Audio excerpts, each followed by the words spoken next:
Sejam bem-vindos para mais um vídeo e para mais uma apresentação de um livro, e hoje vamos falar sobre a Contra-Revolução. O que é que significa Contra-Revolução? O que foi a Contra-Revolução no espaço e no tempo, na história, e com isso vamos basear este vídeo no livro de Jean Teulard, que é um historiador e autor de várias obras, historiador francês, Jean Teulard, e que escreve esta obra que eu tenho aqui, que tem como título La Contre-Révolution, Origine, Histoire et Postérité. Eu vou fazer a tradução. Portanto, a Contra-Revolução, Origem, História e Posteridade. Jean Teulard, que é um especialista na história da Contra-Revolução e que escreveu mais obras, entre outras, escreveu uma obra muito interessante, A Revolução e o Império, e tem sido, portanto, um autor e especialista dentro do estudo da história da Contra-Revolução e da própria Revolução Francesa. Pois bem, antes de iniciarmos o estudo do livro, este vídeo vai ser dividido em duas partes. A primeira parte vamos tratar do que significa de facto a Contra-Revolução. Portanto, vamos ver de facto qual é a origem e qual o significado dentro de uma corrente de pensamento, que é a Contra-Revolução, e vamos estudar a Contra-Revolução e todos os autores considerados autores da Contra-Revolução. E a segunda parte do vídeo será, portanto, a análise do livro La Contre-Révolution de, portanto, Jean Teulard. Vamos então vamos começar a falar já da Contra-Revolução, do que foi a Contra-Revolução, e depois então iremos ver melhor o livro, o conteúdo do livro, o autor, a edição do livro, portanto, todas as coisas que dizem respeito, portanto, a esta obra. Então, vamos começar com a Contra-Revolução. Eu já fiz um vídeo lá muito antigo, lá para trás, logo no início da criação deste canal, que foi baseado sobre os estudos do intelectual francês e também historiador e estudioso Pierre de Meuse. Um vídeo em duas partes, também um vídeo interessante sobre a Contra-Revolução, mas eu vou agora aqui hoje fazer, portanto, um vídeo mais completo sobre o que de facto se entende por Contra-Revolução e os chamados contra-revolucionários. Meus amigos, aqui em Portugal há muitos erros quando se estuda esta, digamos assim, esta corrente de pensamento e esta fase da história, não é?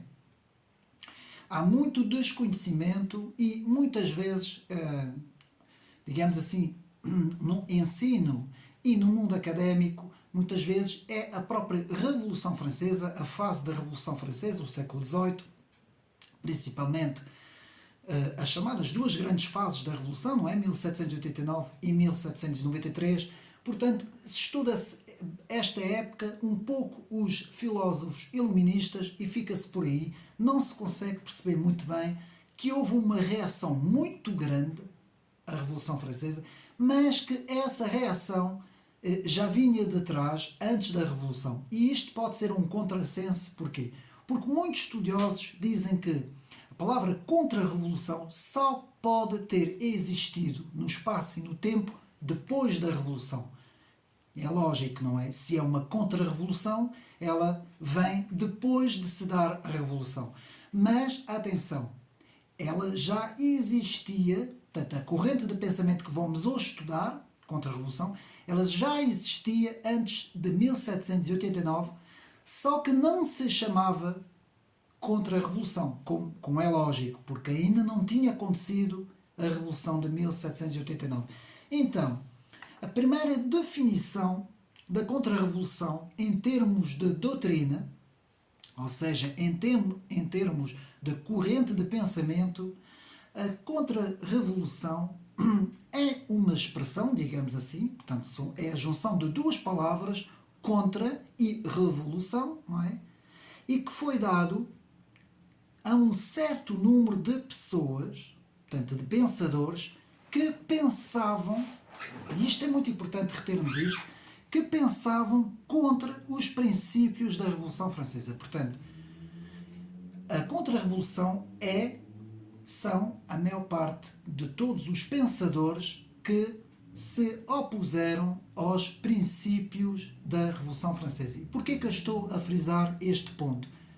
Porque é o seguinte, há muitos autores, digamos assim, filósofos, pensadores, políticos, que lutaram contra a Revolução Francesa e contra os ideais, digamos assim, filosóficos da Revolução, não é? Que são os ideais das chamadas luzes, mas que não se opuseram aos princípios fundamentais. Eles lutaram contra alguns pontos da Revolução Francesa, alguns pontos da filosofia que está por trás da Revolução, que vamos ver já o que é, mas que não eram considerados, portanto, digamos assim, contra-revolucionários. Portanto, o contra-revolucionário é aquele que põe em causa os princípios essenciais da Revolução. Portanto, os fundamentos básicos das doutrinas, das principais doutrinas da Revolução. O que quer dizer, como eu disse, que há certos homens políticos e filósofos que, como eu disse, combateram as ideias da Revolução, mas que não eram completamente contra os princípios fundadores, os princípios bases da Revolução, na medida que admitiam os princípios bases. Por exemplo, François-Louis de Sully foi um deles. Antoine de Rivarol. Antoine de Rivarol é muitas vezes na história das ideias políticas classificado como um opositor da Revolução, não é? Alguns até o classificam como contra-revolucionário, mas não era contra-revolucionário. Jean-Joseph Mounier também se opôs aos princípios literários da Revolução, mas não era contra-revolucionário. Pierre-Victor Malouet, Pierre-Victor Malouet também se opôs aos princípios, alguns princípios da Revolução, mas não era contra-revolucionário. E por fim, Louis-René de Richebourg de Champanets, que também ele fez fortes críticas à Revolução, mas não era contra-revolucionário. E porquê é que eu estou a frisar isso? Porque primeiro definirmos o que são aqueles que não são contra-revolucionários. Opõem-se à Revolução, mas não são contra-revolucionários. Então essas pessoas combateram a Revolução, mas não eram considerados contra-revolucionários. Porquê? Porque aceitavam as bases da Revolução, das ideias que fizeram a Revolução. E é isso que é importante quando nós estudamos a contra-revolução e os chamados contra-revolucionários. O que é que foi a contra-revolução? E quem foram os contra-revolucionários? E isto aqui também temos no livro de Jean Tullard, ele frisa isso também. E o próprio historiador Pierre de Meuse também frisa isso. Os princípios bases da filosofia que deu origem à Revolução Francesa de 1789 são os seguintes pontos. Começa com o contrato social, a ideia de que a sociedade, que os indivíduos têm que formar um contrato para poder criar, digamos assim, um género de organizar, digamos assim, uma sociedade. Portanto, a ideia do contrato social. A ideia muito importante, e é essa ideia que a contra-revolução se vai opor, e os contra-revolucionários se vão opor, é a ideia que o indivíduo precede a sociedade. Eu vou explicar isso. É a ideia de que o individualismo fundador está na base de todas as coisas. Ou seja, o indivíduo é a base, é a ideia central e não o coletivo da sociedade. E é esta ideia que vai formar o liberalismo, e é o liberalismo que está na origem, mesmo sendo o liberalismo clássico e conservador, que vai estar na origem das ideias das luzes, a chamada os tais filósofos das luzes, e as ideias que vão criar a Revolução de 1789. Temos um terceiro ponto, a igualdade ideológica. Esta igualdade ideológica que vai, portanto, digamos assim, estar na base também das ideias revolucionárias. A ideia de que toda a sociedade tem que ser nivelada ao mesmo nível. Porque no antigo regime havia um género de uma hierarquização, digamos assim, de vários estados, não é? Dentro da sociedade. E atenção, porque isso existiu também noutras civilizações. Não foi só em França e na civilização ocidental, por essa altura era a Europa. Portanto, isto também existia noutros pontos geográficos. E, por fim, o quarto ponto, os direitos do homem e do cidadão, não é? A Carta dos Direitos do Homem e do Cidadão, que depois vão dar origem aos direitos humanos. Portanto, esses 4 pontos, eu vou repetir: o contrato social, o individualismo fundador, a igualdade ideológica e os direitos humanos, ou direitos do homem, são os 4 pontos essenciais das bases, portanto, das ideias da Revolução de 1789, chamada Revolução das Luzes, 1789. E a contra-revolução opõe-se a estas ideias. Ora, se houver alguns intelectuais, autores e pensadores que se opuserem a alguns pontos que eu acabei de dizer, mas que aceitarem outros pontos, que é o caso de todos esses 5 indivíduos, 5 autores que eu citei na introdução do vídeo, o que vai acontecer é que esses autores não são contra-revolucionários. Foram autores que se opuseram a alguns pontos da Revolução, das ideias da Revolução, mas não eram revolucionários. Eu vou dar outro exemplo. Um dos principais pensadores franceses, que está na origem do chamado nacionalismo francês, que é um pensador dentro da literatura francesa muito conhecido, que é o pensador Maurice Barrès. Maurice Barrès, que tem uma vasta obra literária, não é contra-revolucionário, meus amigos. E eu vou explicar porque é que estou a dizer isso. Ao contrário de Charles Maurras, Maurice Barrès é um republicano e sempre defendeu as ideias republicanas nas suas bases. Então podemos classificar Maurice Barrès como um nacionalista republicano que aceita as bases da Revolução Francesa. Portanto, isto é muito importante, mesmo até para quem estuda o nacionalismo, perceber que no próprio nacionalismo, não é? Existe os nacionalistas que apoiam as ideias da Revolução, não todas, mas algumas, não é? Aliás, o próprio nacionalismo nasce conjugado com a Revolução Francesa. Atenção, na sua base o nacionalismo não é nada contra-revolucionário, antes pelo contrário, é mesmo revolucionário quando ele nasce no século XVIII, que é também preciso entender, porque há uma grande confusão de conceitos, meus amigos.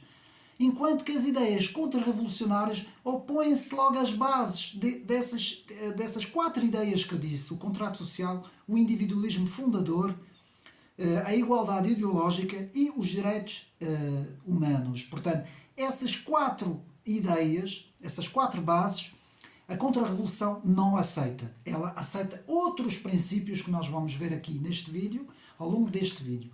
Então, a contra-revolução e o conservadorismo. Vamos agora fazer comparações, antes de chegar aos autores, vamos agora fazer comparações com a contra-revolução e algumas outras correntes ou sistemas políticos.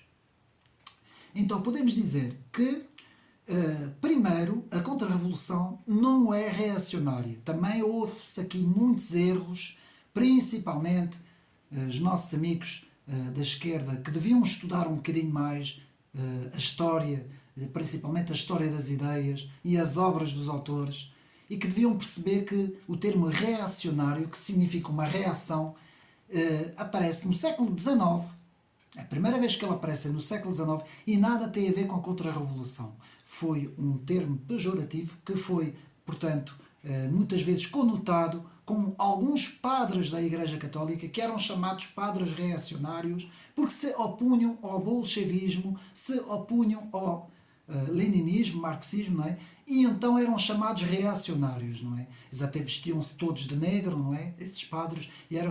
Nada tem a ver com o pensamento da Contra-Revolução. E agora vamos ao conservadorismo. Atenção com essa palavra, o conservadorismo, que eu já tenho feito estudos no meu canal, podem ir ver sobre o que é o conservadorismo, qual é a origem e a definição do conservadorismo. E aqui temos três grandes situações. Temos, em primeiro lugar, temos que perceber que o conservadorismo pode estar ligado à Contra-Revolução ou não, dependendo do ponto geográfico. Eu explico-me. Se for um contexto francófono, não. Se for um contexto em França, portanto, no ponto geográfico francês, não. O conservadorismo e a Contra-Revolução não são a mesma, não é a mesma coisa. Portanto, não são sinónimos e são diferentes um do outro.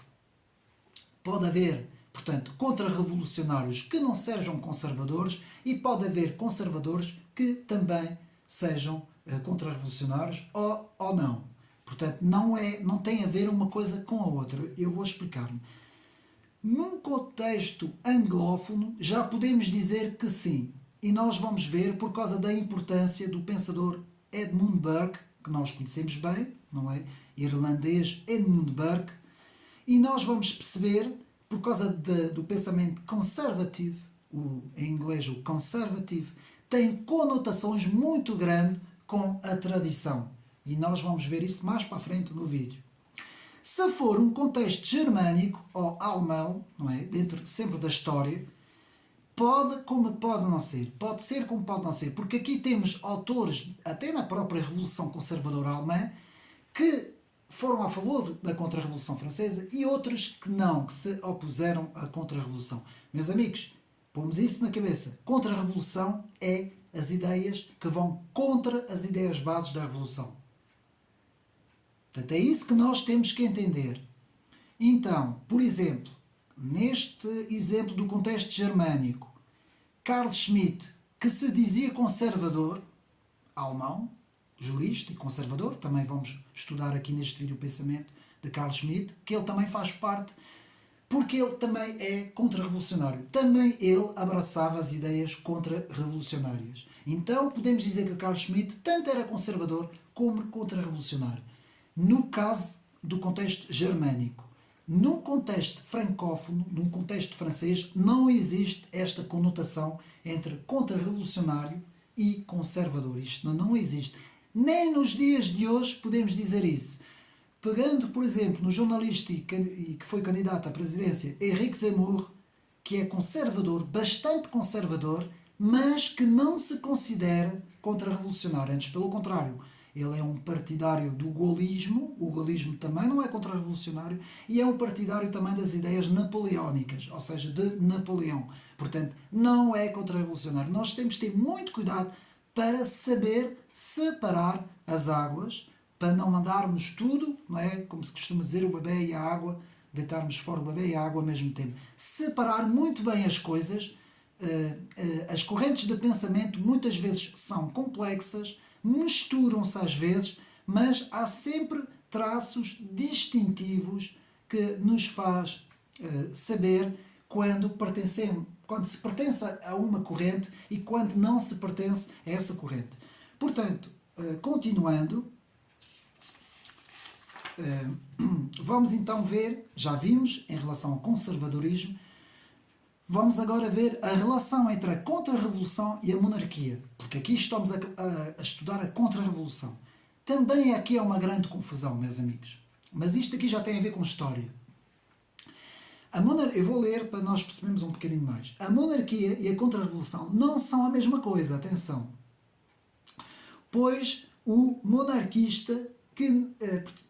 há monarquistas que não são contra-revolucionários e contra-revolucionários que não são monarquistas ou monarcas. Isto acontece muitas vezes. Pode haver monarcas contra-revolucionários e pode haver contra-revolucionários que não sejam monarcas. Portanto, os termos não são sinónimos. Mas, atenção, em termos históricos, houve grandes aproximações entre os monarcas e os contra-revolucionários. Daí haver essa conotação. Um jurista francês, Raymond Carré de Malberg, o muito conhecido Raymond Carré de Malberg, que nasceu no século XIX e que viveu até 1935, vai nos dizer que, em termos históricos, tudo foi um pouco deturpado, na medida em que se encaixou o termo de soberania no termo de contra-revolução na própria monarquia. Portanto, se encaixou tudo. De forma que, ao longo do tempo, já não se conseguiu dissociar a palavra monarquia da contra-revolução. Porque elas ficaram as duas conotadas, mas não são a mesma coisa. Portanto, não pode ter outro sentido daquilo que a história lhe deu. De forma que os próprios republicanos, os chamados republicanos, portanto, no contexto histórico, nunca puderam fazer nada com relação às noções de soberania e às noções de contra-revolução. Sempre tiveram que estar afastados dessas noções. Porquê? Porque a história muitas vezes mistura as coisas ao longo da história e depois já não se consegue fazer a dissociação das coisas. Podemos dizer então que foi no espaço monarca, foram com os monarquistas, que a contra-revolução, infelizmente, eu digo isso com essas palavras, ficou retida. Não que eu tenha alguma coisa contra a monarquia, claro que não.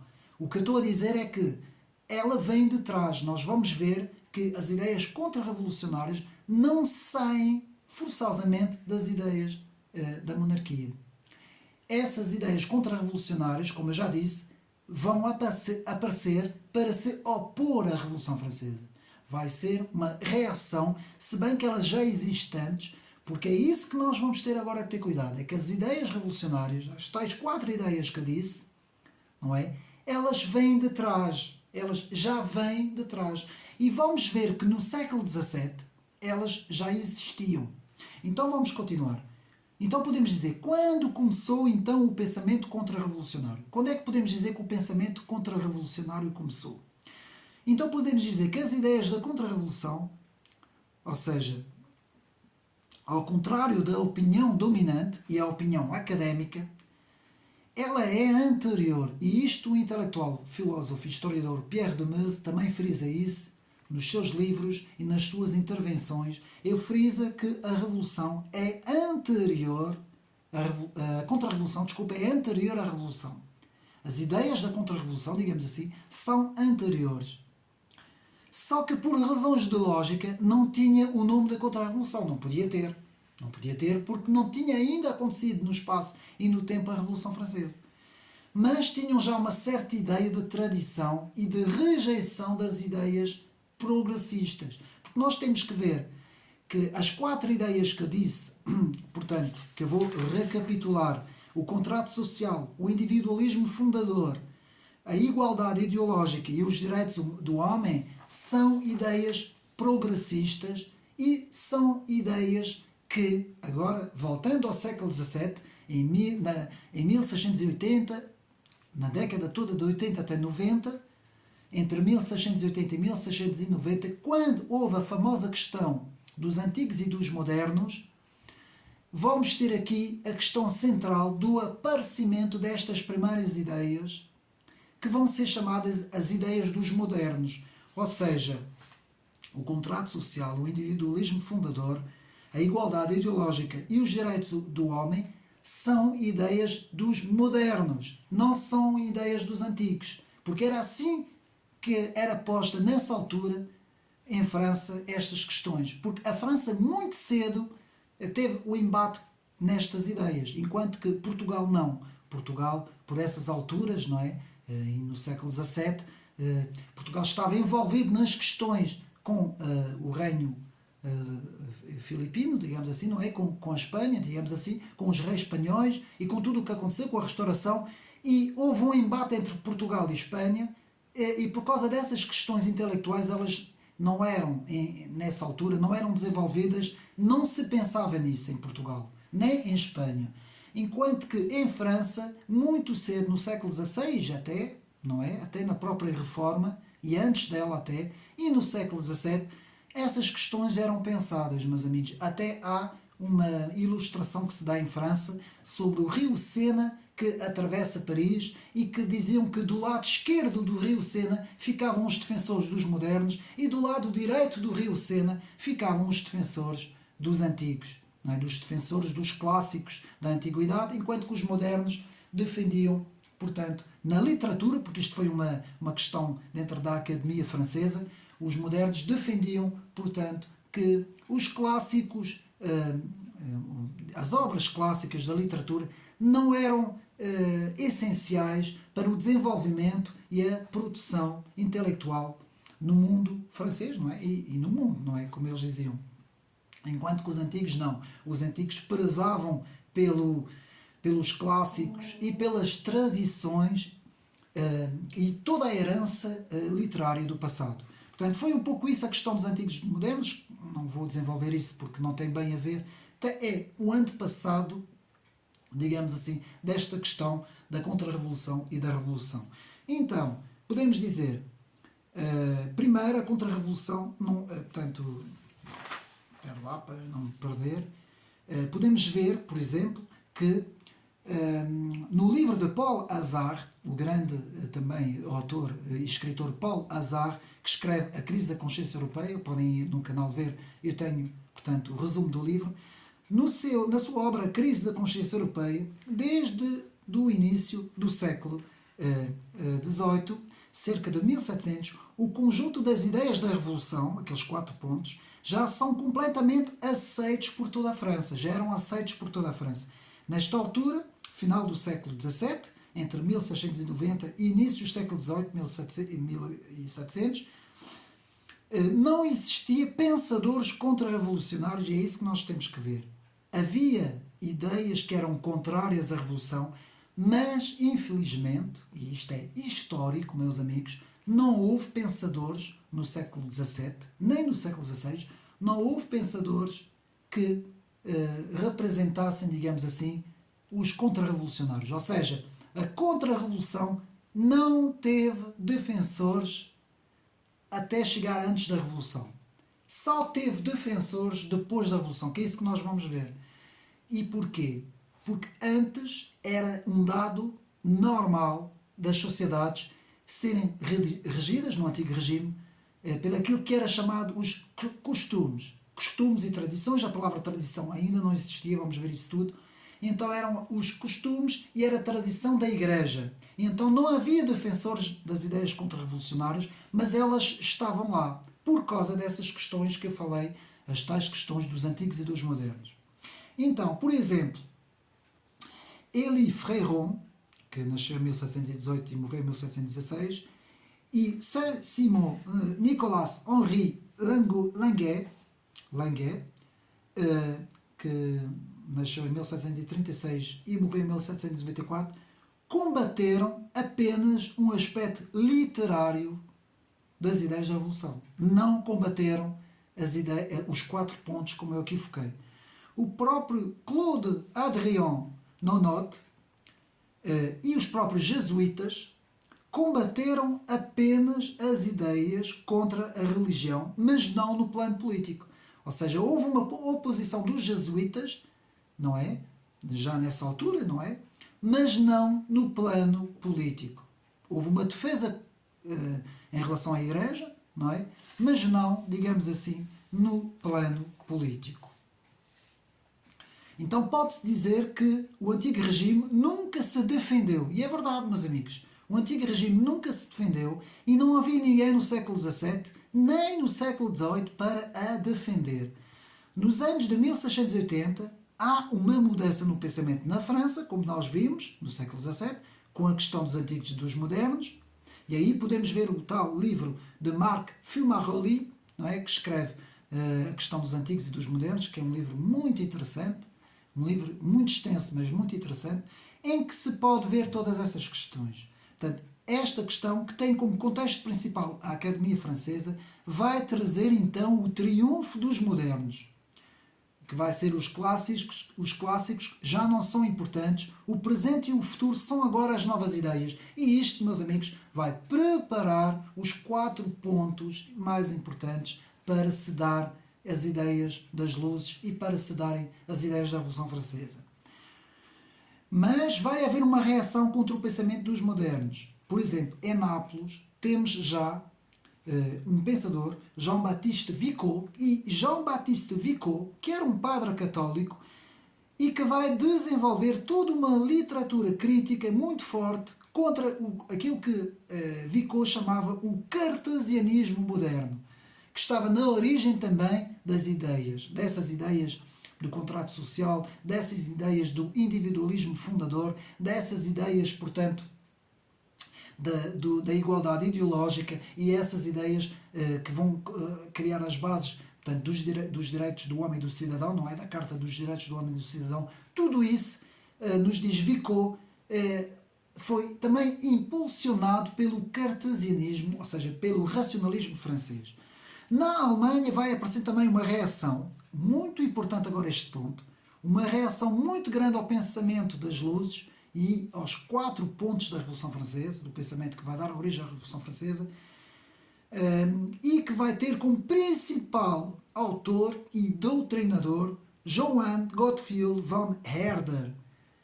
Herder vai, de facto, para mim, ser o primeiro grande pensador, se é que podemos dizer, da Contra-Revolução.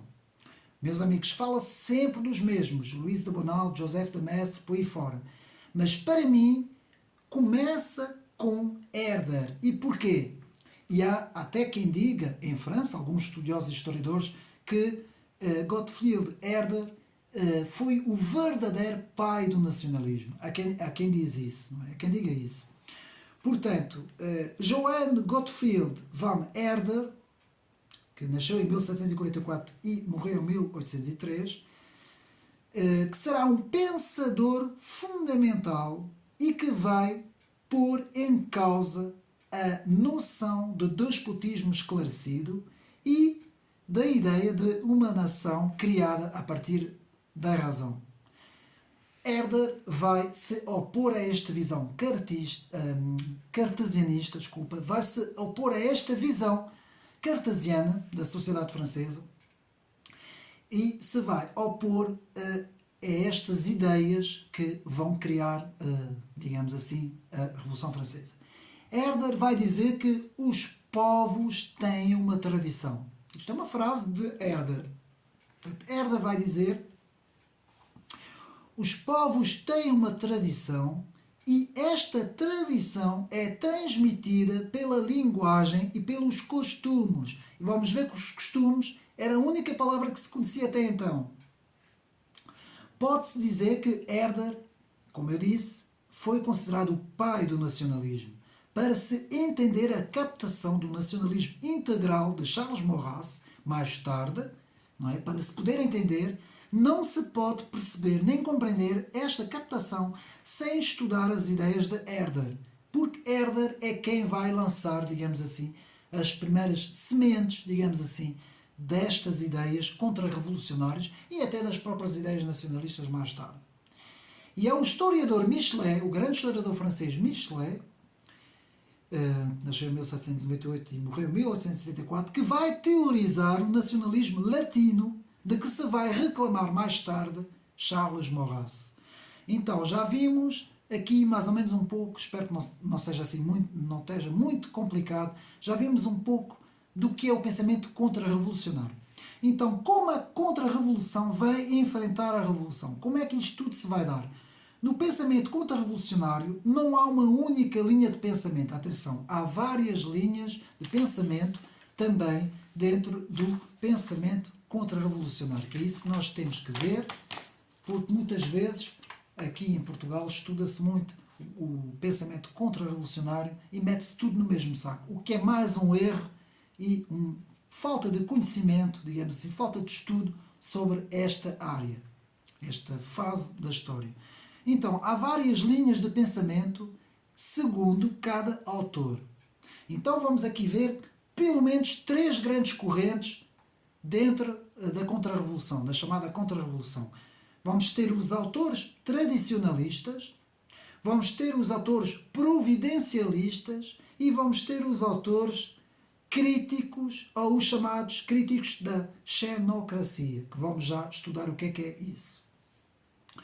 Então, os autores tradicionalistas, que é uma ideia nova, atenção, que é isso que eu quero dizer. A palavra tradição aparece com Edmund Burke. Ela aparece porque antes de Edmund Burke falava-se nos hábitos e costumes dos povos e falava-se na tradição da Igreja Católica, a grande tradição eclesiástica da Igreja Católica, ao longo dos séculos, não é? Com os concílios, com toda a literatura, os cânones, com tudo o que foi formado pela Igreja. Então era a tradição da Igreja e falava-se nos hábitos e costumes dos povos. A palavra tradição não era referida nos povos. Então, foi antes de Edmund Burke, não se falava, como eu disse, da palavra tradição, mas em costumes. A tradição era a tradição da Igreja e nada mais. É a partir de Edmund Burke que se vai falar em tradição e hábitos na sociedade. Burke vai criticar a rejeição da tradição pelos revolucionários franceses. Portanto, é no livro de Edmund Burke, que já vamos ver mais para a frente, que o próprio Edmund Burke vai falar em tradição e vai falar principalmente na rejeição des ideólogos, os chamados ideólogos franceses, que vão rejeitar as tradições. Portanto, vamos ver então, já vimos o primeiro ponto, os autores do tradicionalismo, tradicionalistas.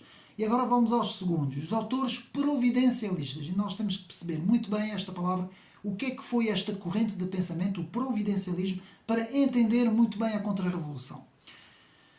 O providencialismo é a visão de que a Revolução Francesa foi um castigo de Deus, segundo estes autores providencialistas. Por exemplo, Louis Claude de Saint-Martin, nasceu em 1743, morreu em 1803, e que se intitulava O Filósofo Desconhecido e que vai fazer parte de um círculo de pensadores um pouco esotéricos e iluministas, oriundo das lojas maçónicas, mas eram lojas maçónicas que eram contra a Revolução Francesa. Sim, senhor, agora muita gente vai ficar admirado, mas é verdade. Houve também lojas, porque eram lojas muito esotéricas e primavam pela chamada teologia providencialista, em que fazia parte este Louis Claude de Saint-Martin. Fazia parte de um círculo de pensadores esotéricos, iluministas, que até tinham um rito maçónico que tinha por nome Elvus Coed. Portanto, que era um rito em que eles falavam na providência divina por detrás de todos os acontecimentos. Muito parecido com a questão da predestinação, e em França havia várias correntes. Portanto, havia os jansenistas em Port-Royal, com o grande Arnaud, que também, e o Victor também, que pregavam também esta visão de um certo determinismo, de uma certa predestinação, e também eram muito próximos desses providencialistas. E depois tínhamos os reformadores calvinistas, mas já são outras questões. Então, o próprio Joseph de Maistre, que vamos estudar mais para a frente, fazia parte desta corrente de pensamento. Portanto, Joseph de Maistre abraçou o providencialismo. Bem como Augustin Barruel, que também abraçou muito esta corrente do providencialismo, que também era um contra-revolucionário, e também Blême de Saint-Bonnet, portanto, Blême de Saint-Bonnet, também ele, e talvez até Blême de Saint-Bonnet foi quem foi o mais longe nessa corrente de pensamento providencialista. Ele levou isto mesmo ao extremo. Saint-Bonnet dizia que Deus era o autor de todas as coisas, de todas as quedas dos governos, de todos os ressurgimentos. Se a monarquia tinha sido banida, se ela voltava, era Deus que operava todas as coisas. Portanto, ele levou esse providencialismo mesmo até ao fim. Pronto, já vimos essas duas correntes, a corrente tradicionalista, com Edmund Burke, não é? Depois a corrente dos providencialistas e vamos agora à corrente dos críticos da chamada xenocracia. Xenocracia, que é o governo do estrangeiro. Isso quer dizer que numa própria nação, num próprio reino, num próprio país, não são, portanto, digamos assim, os políticos do próprio país que governam, mas sim um poder estrangeiro. E esta corrente, o que é que ela vai dizer? Vai ser uma crítica dos estrangeiros e uma ideia de que as ideias da Revolução Francesa de 1789 e depois da radicalização de 1793 não eram de origem francesa, mas eram de origem estrangeira. Portanto, Charles Maurras, infelizmente, na minha opinião, na minha humilde opinião, Charles Maurras abraçava um bocadinho essas ideias, que eu acho que é uma estupidez, porque, no meu ver, as ideias da Revolução Francesa são típicas francesas mesmo. Então, e também vamos ter mais um autor que tem por nome de Jules Barbey d'Aurevilly, e o próprio d'Aurevilly chega a dizer que a Revolução não era francesa, mas era de origem genovesa, alemã, inglesa, enfim, era tudo menos francesa. E esses autores levaram esta ideia muito, muito à frente, mesmo muito profundamente.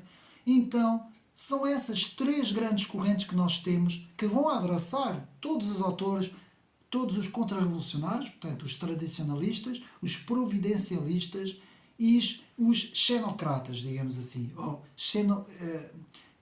os que eram críticos da xenocracia. Então, outra coisa que nós temos que perceber na Contra-Revolução, meus amigos, a ideia de que a Guerra da Vendée, muito conhecida, e Chouan também, que aconteceram em França, que estariam na origem, estariam no mito fundador da Contra-Revolução. Também é um mito, não é verdade. Portanto, não esses dois acontecimentos históricos não fundaram, a Chouannerie e a Vendée, não fundaram a Contra-Revolução. A Contra-Revolução vem de antes, como já vimos, mas podem ser duas boas ilustrações e duas boas reações que houve, portanto, em França por causa dessa Contra-Revolução.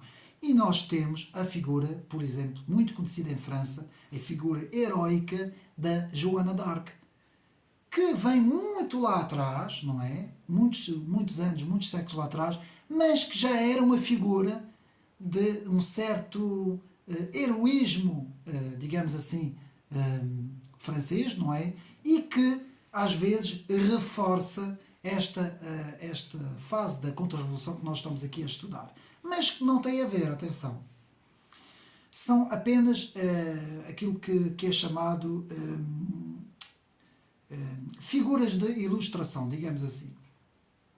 Então, a Contra-Revolução não será uma revolução contrária, mas o contrário da revolução. Eu estou a dizer isso e estou a citar esta frase porque esta é uma das frases principais de Joseph de Maistre, o grande escritor e autor Joseph de Maistre, contra-revolucionário, e que disse essa frase: a Contra-Revolução não será uma revolução contrária, mas o contrário da revolução. Vamos ver as implicações, portanto, que tem esta frase para os autores da Contra-Revolução. Então, temos a interpretação providencialista de Joseph de Maistre, e esta visão vai ser explicada muito bem pelo intelectual Pierre Boutton, que viveu no século XX, e que vai descrever um fenómeno que teria acontecido, que ele vai descrever como uma metanoia, que é uma conversão de uma nação para os desígnios de Deus. Portanto, Pierre Boutton, a partir da base do estudo dos providencialistas, vai falar nessa metanoia. Meus amigos, eu estou a falar disso tudo, isto não é seca, isto é importante porque isto tem tudo a ver com a Contra-Revolução e contra os contra-revolucionários. Portanto, os homens reencontrarão as tradições, a devoção para Deus e para os valores clássicos e antigos. Esta interpretação acontece por causa da abdicação de Napoleão em 1814, quando o rei Luís XVIII regressa à França.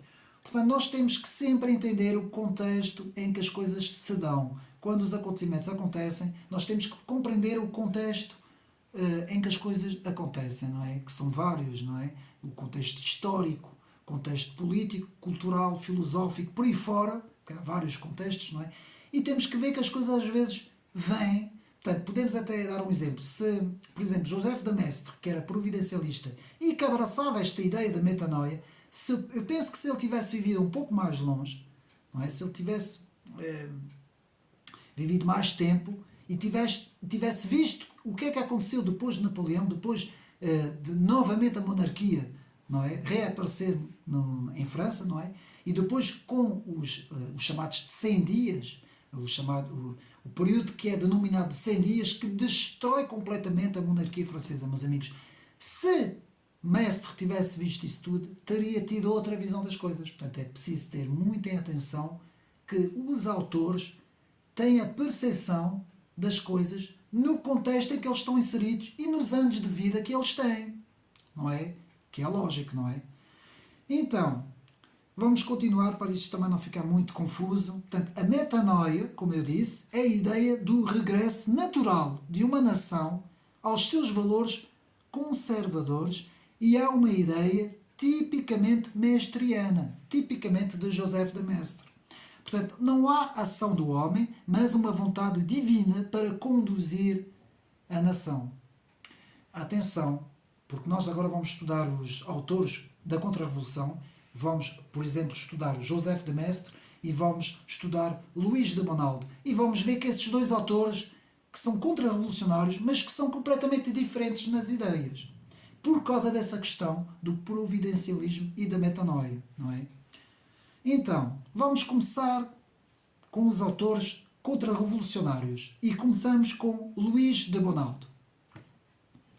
Portanto, Luís de Bonaldo, que nasceu em 1754 e morreu em 1840, foi o chamado continuador do pensamento da Contra-Revolução.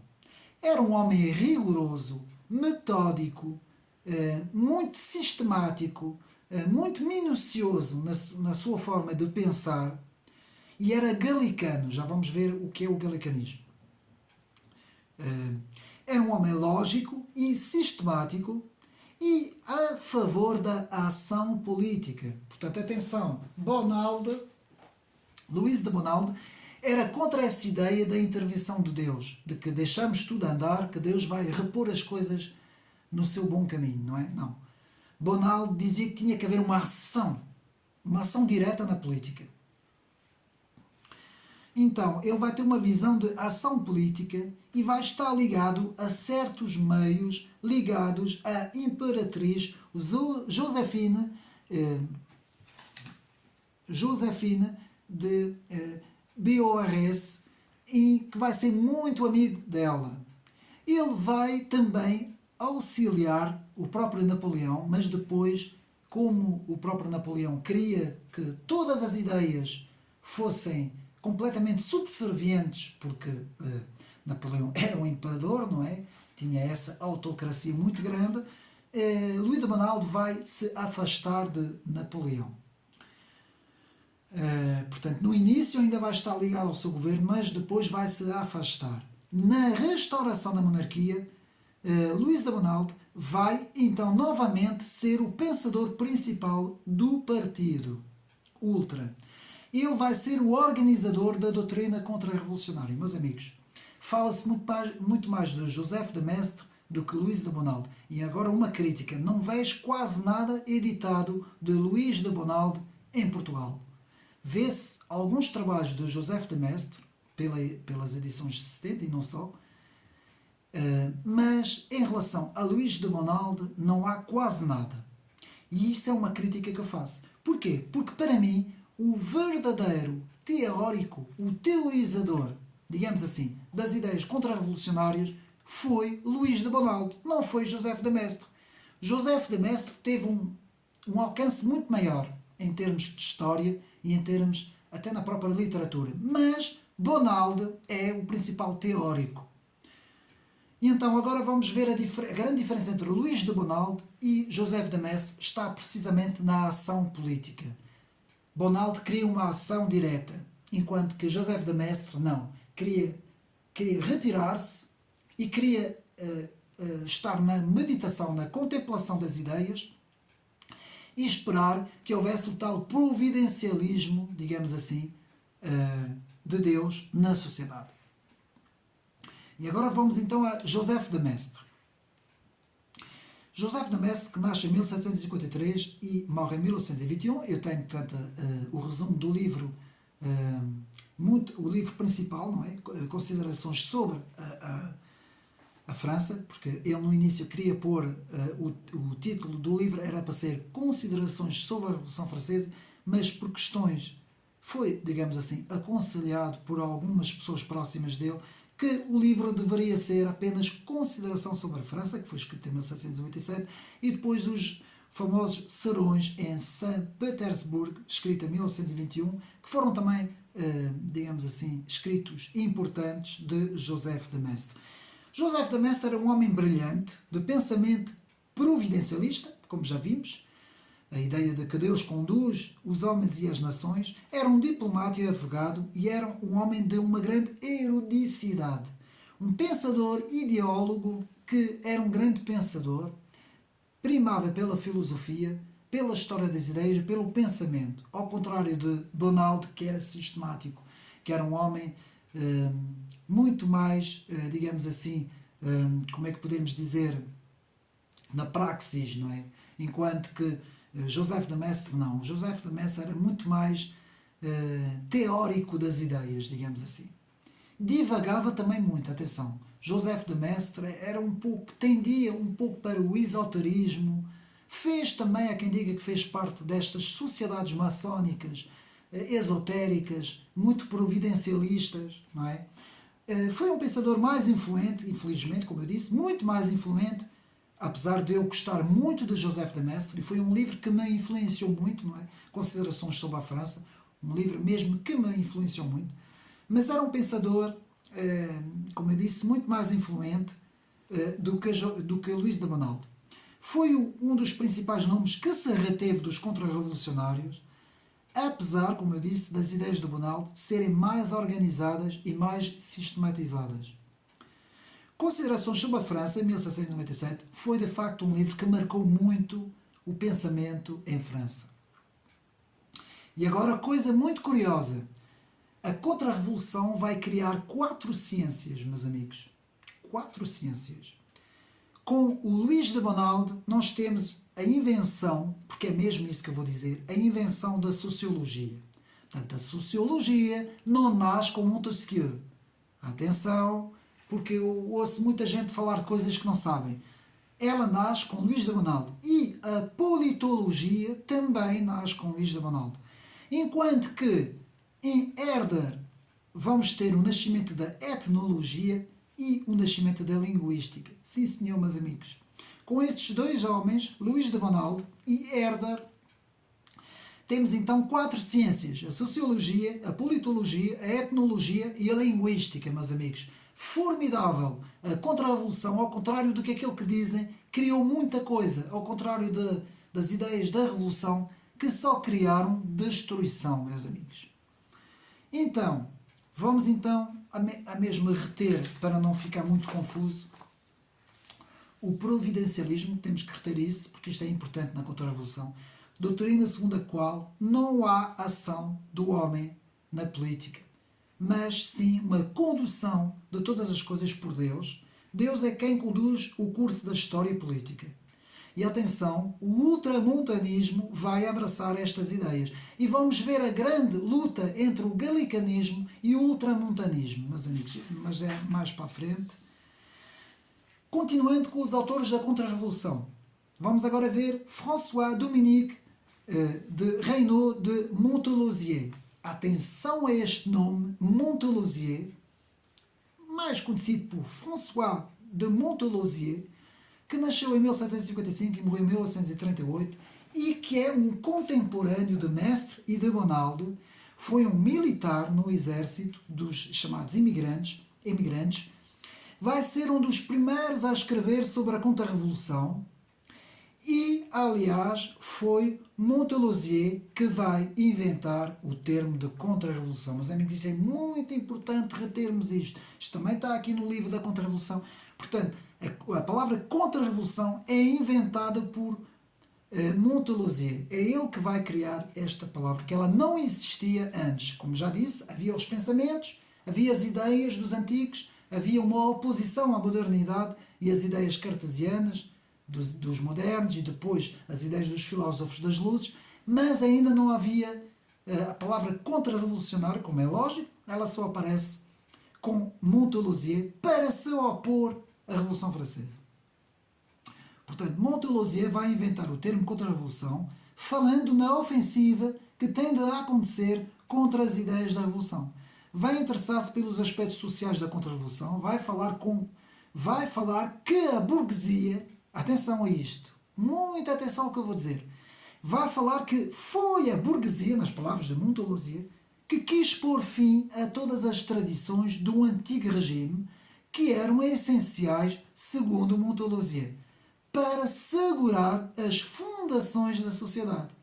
E é Montelosier que vai dizer que a burguesia destruiu a noção de honra. Meus amigos, Montelosier estudou profundamente essas questões, fez estudos profundos e apercebeu-se que essas coletividades burguesas que estavam a nascer na sociedade e que eram sustentadas pelas lojas maçónicas, vai dizer que eles destruíram o conceito de honra. E o conceito de honra estava muito, digamos assim, muito ancrado, digamos assim, nas sociedades na Idade Média, não é? Na Alta Idade Média e já no Renascimento também. Portanto, segundo Montelosier, a burguesia pôs fim à honra, a noção de propriedade privada foi também muito alterada, segundo Montelosier, pervertida pela burguesia. A antiga forma de propriedade vai ser destruída e vai ser substituída por uma nova forma de propriedade comercial e anti-aristocrática. Toda a aristocracia vai ser atingida pelas ideias da Revolução e Montelosier vai denunciar tudo isso. Por isso é que ele foi considerado um grande contra-revolucionário, não é? Então, Montelosier também vai dizer que a monarquia é a grande protetora das liberdades locais. Vejam bem o que é que nós estamos aqui a descobrir na história das ideias. Eu vou repetir. Montelosier também vai dizer que a monarquia foi a grande protetora das liberdades locais, chamadas liberdades locais, que depois, mais tarde, no século XIX, deu origem ao chamado localismo, que é uma corrente de pensamento que um dia irei fazer um vídeo sobre isso, localismo.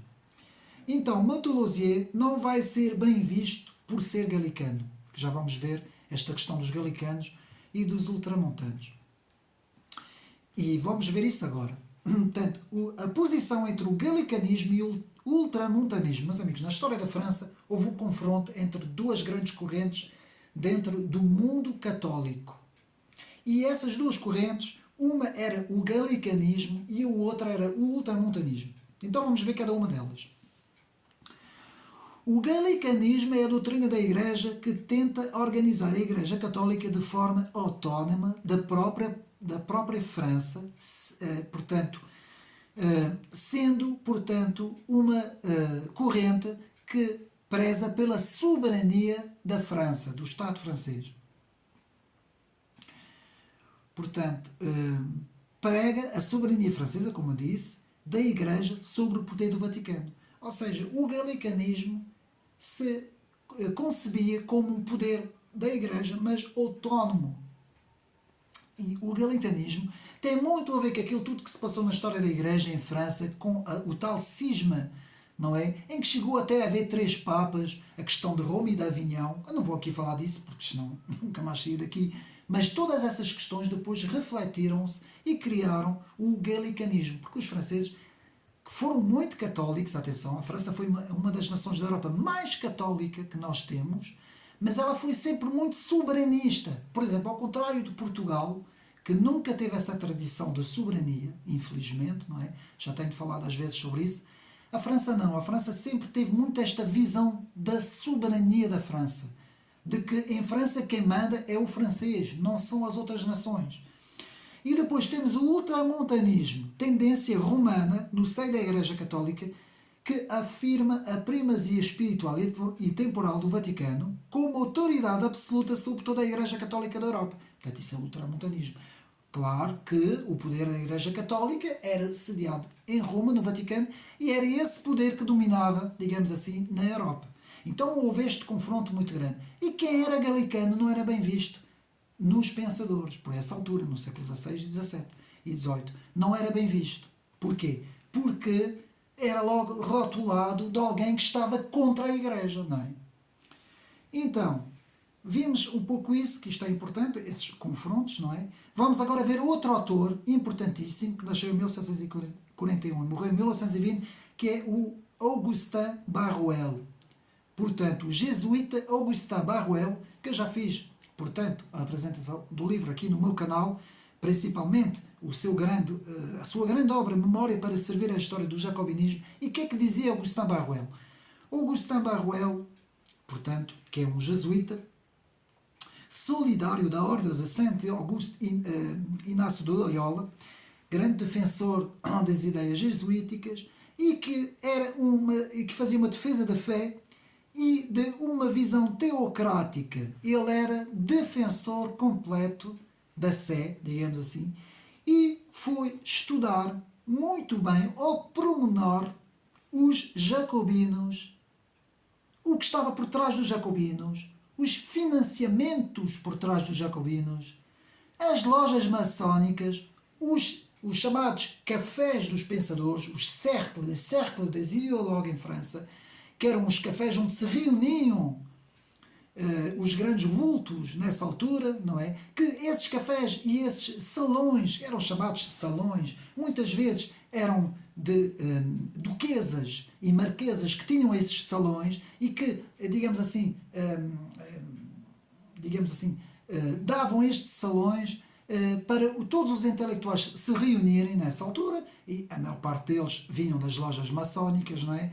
E Augustin Barruel vai falar nas tais lojas azuis que foram, digamos assim, infiltradas por um conjunto de pessoas cujas ideias eram ideias revolucionárias. Isso aí já vai remeter para outra história que eu não vou falar aqui neste vídeo, não é? Que eu já tenho falado, e para isso podemos ver o livro de William Gay Carr, que fala sobre os peões do xadrez e que fala sobre isso, sobre esta infiltração das lojas maçónicas nos grandes salões. E Augustin Barruel, no seu livro, portanto, Memória para Servir a História do Jacobinismo, vai dizer que, através das sociedades secretas, utilizaram o segredo e a ocultação para ocupar espaços e tomar o poder. E foi assim que se deu a Revolução Francesa. Porque esta história que nos pintam na escola de que a Revolução aconteceu por causa da fome dos camponeses, porque não havia trigo, e que houve falta de pão em Paris, e não sei o que mais, e uma grande história que nos contam que o povo estava cheio de fome, e que o povo então ocorreu para a Bastilha, não é? Para mandar aquilo tudo abaixo, porque morria de fome e tal.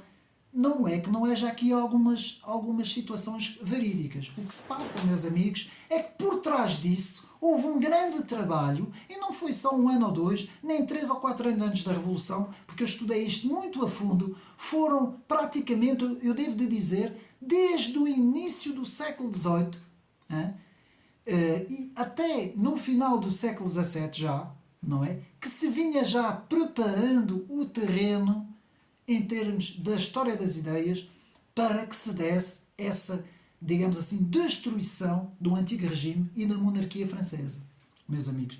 Portanto, Augustin Barruel denuncia isso tudo no seu livro. Só que o problema de Augustin Barruel é que ele era entrou muito no esoterismo, entrou muito no, digamos assim, naquilo que nós hoje chamamos conspiração, não é? Teoria das conspirações e as lojas maçónicas e as seitas, entrou muito nessas áreas. Porque ele foi um grande opositor da maçonaria e das ideias da Revolução, como eu disse, mas ele entrou muito nessas áreas. Quem vai continuar o trabalho de Augustin Barruel, mas de uma forma mais política, mais racional, digamos assim, mais terra a terra, sem entrar nestas histórias das sociedades secretas, não é? Que tem um fundo de verdade, mas ele vai entrar num terreno mais pragmático, digamos assim, e mais racional, ao fim e ao cabo também. Foi o seu grande discípulo Augustin Cochin, que nasceu em 1876, morreu em 1916, que foi um discípulo, veio muito mais tarde, mas que vai pegar nas ideias de Augustin Barruel, de tudo isso, e vai desenvolver no seu famoso livro Sociedades de Pensamento, escrito em 1788, e vai desenvolver isto tudo, e é considerado também, dentro da história das ideias, está considerado como sendo um pensador da Contra-Revolução. Portanto, discípulo de Augustin Barruel, foi mais longe do que Barruel. Augustin Cochin, de forma científica, mostrou, e de forma mais racional, como eu disse, e consensual, como as ideias da evolução foram perigosas para a sociedade, no seu famoso livro Sociedades de Pensamento. Vamos para a frente, que ainda temos muita coisa para falar. Outro grande contra-revolucionário, Jean-Frédéric de La Tour du Pin. Muita atenção com de La Tour du Pin, que nasceu em 1727-1794, que há quem diga que é o inventor do corporativismo monárquico, e de certa forma foi ele que teorizou esta corrente de pensamento. Foi político militar, marquês de Visconde, barão, restabelece a disciplina do exército, foi ainda o autor da doutrina do corporativismo monárquico e foi uma vítima, portanto, morreu, não é? Mataram-no, por defender as ideias da rainha Maria Antonieta. Foi também um fiel defensor das ideias contra-revolucionárias e era muito amigo do rei Luís XVI. Portanto, Jean-Frédéric de La Tour du Pin é muito citado em França pelos autores da Contra-Revolução. Muito mesmo, mas muito citado. E depois chegamos ao nosso grande herói deste vídeo, Edmund Burke, nasceu em 1729-1797, que eu quase que não é preciso falar dele, porque já muita gente sabe, conhece. Foi um grande homem mesmo, um homem cientista político, conservador, filósofo, escritor, orador excelente, de origem irlandês, membro do partido Whigs, foi uma das figuras centrais do nascimento do tradicionalismo.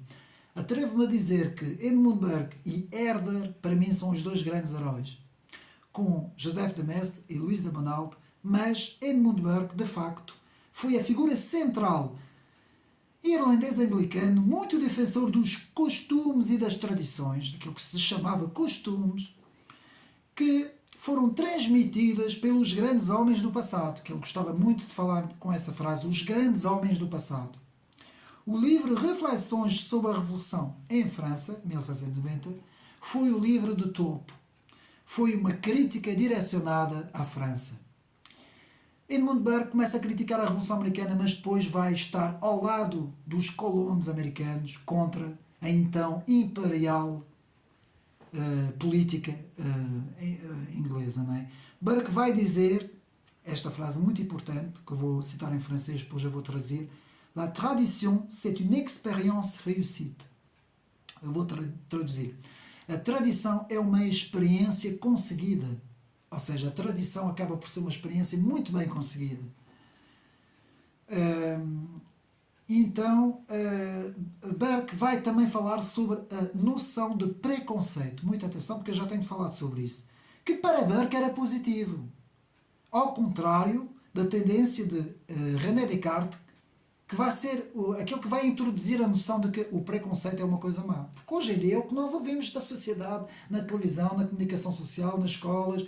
Quando a gente fala em preconceito, você tem um preconceito, parece que é logo uma coisa má. Não, o preconceito é um conceito que a pessoa tem, por isso é que tem a palavra preconceito. É um conceito que a pessoa tem. Pode ser um conceito bom, pode ser um conceito mau, não é? Mas não quer dizer que seja mau, não é? Então, Descartes quem foi o negacionista dentro desta noção de preconceito. A herança do passado é a questão central em Burke. Reparem, a herança do passado é a questão central em Burke. Começar uma sociedade do nada, do zero, uma tábua rasa, é o grande erro dos revolucionários. Isso foi uma crítica que Burke frisou muitas vezes. Ele não se queria opor muito a John Locke, derivado da posição que John Locke tinha na Inglaterra, não é? Ele não o queria criticar diretamente, mas uma das críticas que Burke faz é justamente esta história da tábua zero, da tábua tábua rasa, de começar do zero, de começar do nada, de ser uma folha em branco e que a sociedade pode de repente ser reconstruída do nada. Não, este foi o grande combate de Edmund Burke. E Edmund Burke dizia: a liberdade vem com a transmissão dos valores e das tradições. Edmund Burke. O próprio pensador Zev Sternel, no seu livro Nacionalismo, um grande livro, historiador, mostrou como o pensamento inovador de Edmund Burke, ao trazer a questão da tradição para o debate político, foi a maior inovação dentro da história das ideias, meus amigos.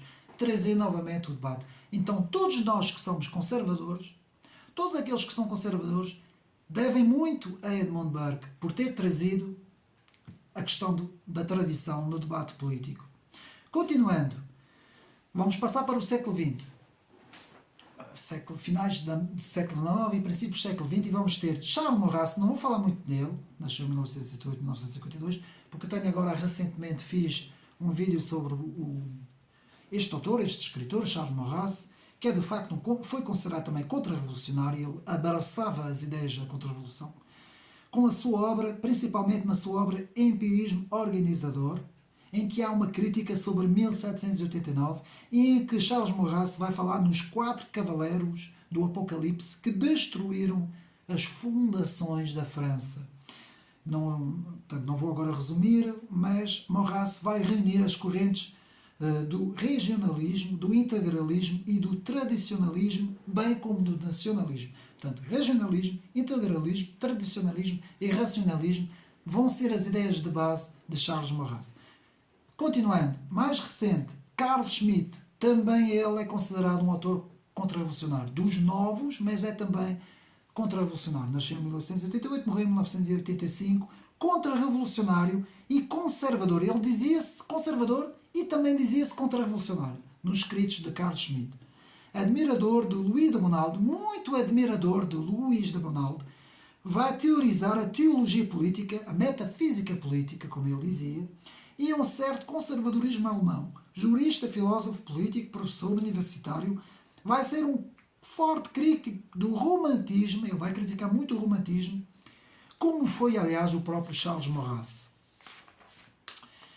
Agora, para acabar, os contra-revolucionários mais importantes, temos também Ernest Junger, que também achei importante colocar.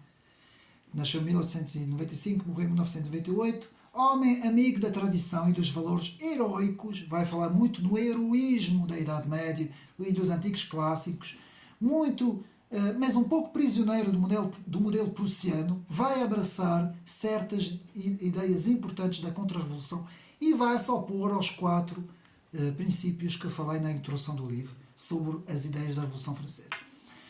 Portanto, chegamos quase ao fim deste vídeo, meus amigos, e vamos rapidamente ver aqui. Portanto, antes de falarmos no final a definição da ideologia da contra-revolução, vou falar agora aqui do livro, que é um livro muito bem escrito, A Contra-Revolução, Origem, História e Posteridade, aqui, de Jean Toulard. É um livro de bolso, e devo daqui dizer uma coisa, apenas uma parte. Em França, edita-se, porque isto é uma versão francesa, edita-se muitos livros de bolso. Tem letras muito pequeninas, sim senhor, comparado com os nossos livros mas é muito interessante, porque este livro, que tem sensivelmente 500 e tal páginas, quase 600, mas está aqui tudo, meus amigos. Isso leva-se com uma facilidade no bolso, no casaco até, porque é pequenino, é de bolso, por isso é que se chama livro de bolso. E tem aqui a matéria toda. Nós, muitas vezes em Portugal, editamos este tipo de livro em formatos, daqueles formatos enormes, ainda por cima com capa de cartão, que a maior parte das vezes não se consegue transportar estes livros, não é? Porque são muito pesados, muito grandes e de difícil manuseamento, digamos assim, não é?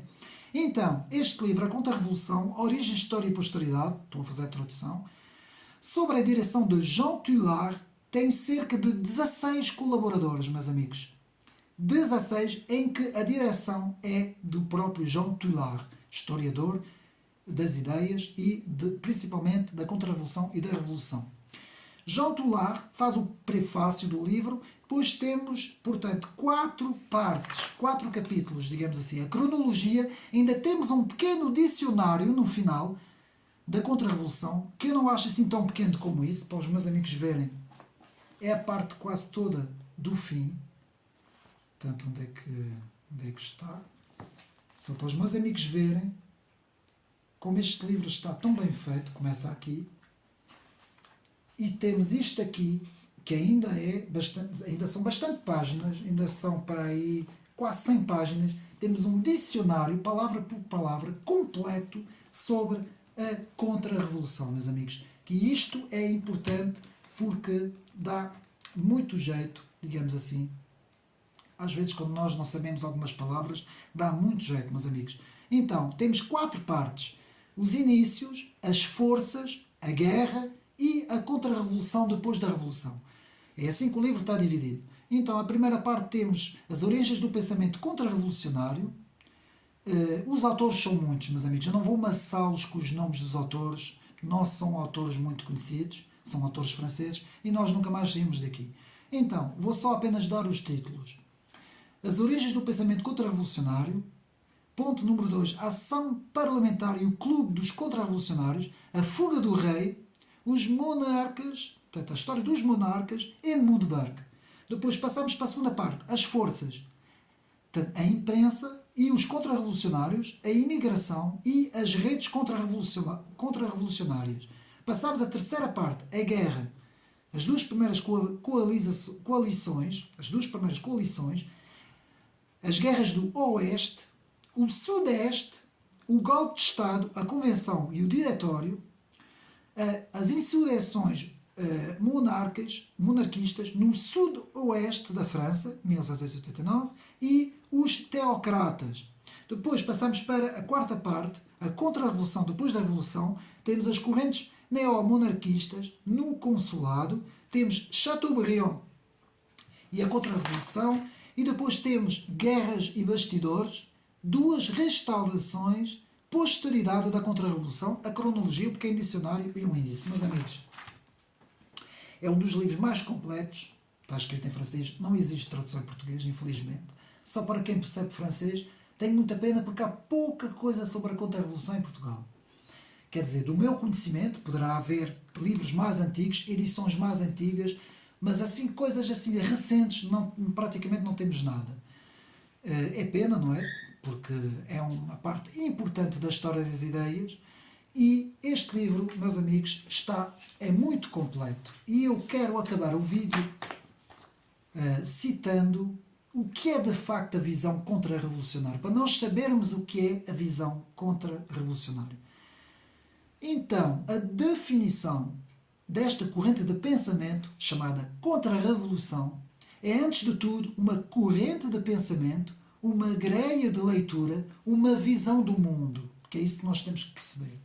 Quem é contra-revolucionário tem uma visão diferente das pessoas comuns que nós temos na sociedade. Eu considero-me contra-revolucionário, meus amigos, porque eu estudei muito essa corrente e tenho muito a ver com essa corrente, né, no meu pensamento. E digo-vos uma coisa, o meu pensamento é muito diferente da maior parte, digamos assim, das pessoas que compõem esta sociedade, embora, em termos de filosoficamente correto, eu admito as ideias que temos na nossa sociedade, mas como eu tenho um certo conhecimento das coisas, eu sei que as coisas poderiam ser muito diferentes na nossa sociedade e para melhor, meus amigos, para melhor. Enfim, isto seria outro debate. Mas vamos então ver a visão da Contra-Revolução. Então, primeiro, temos aqui 7 pontos. Eu vou falar destes 7 pontos um por um. Espero ter tempo suficiente para fazer isso ainda, não é? Então, vamos ao primeiro ponto.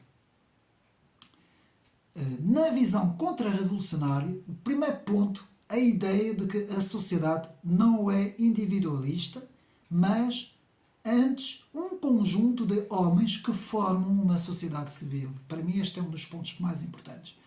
Ou seja, é a ideia que o indivíduo não precede a sociedade, meus amigos.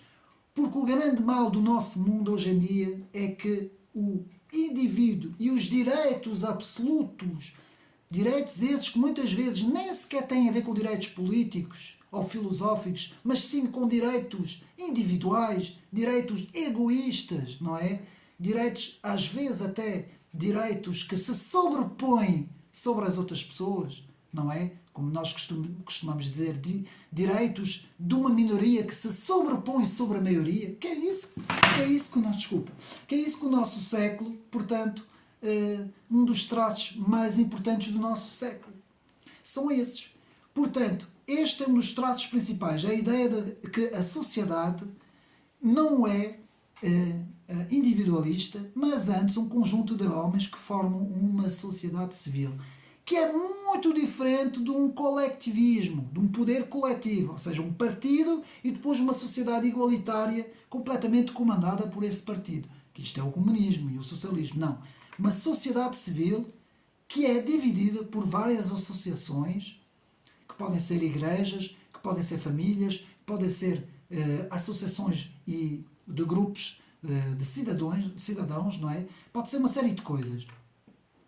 Segundo ponto, a ideia de que a sociedade é uma transmissão de valores, tradições, costumes, hábitos e princípios. Meus amigos, eu vou repetir isso outra vez. A ideia de que a sociedade é uma transmissão de valores, tradições, costumes, hábitos e princípios que podem ter como base, por exemplo, a religião cristã ou outra coisa qualquer, não é? Mas esta é a ideia de base. Terceiro princípio, a ideia de que o passado sustenta o presente para melhor preparar o futuro. Edmund Burke. Eu vou repetir. A ideia de que o passado sustenta o presente e preparar o futuro. Quarto ponto, a ideia de que a emancipação do homem é a própria destruição da identidade. Isso é muito importante, este ponto. A ideia de que a emancipação do homem é a própria destruição da identidade. A identidade do homem. A emancipação do homem será a destruição da identidade do homem. Porque nós temos uma identidade. A ideia de que a nação e o reino, nação, país, não é? Reino-nação, é o centro e a base da sociedade.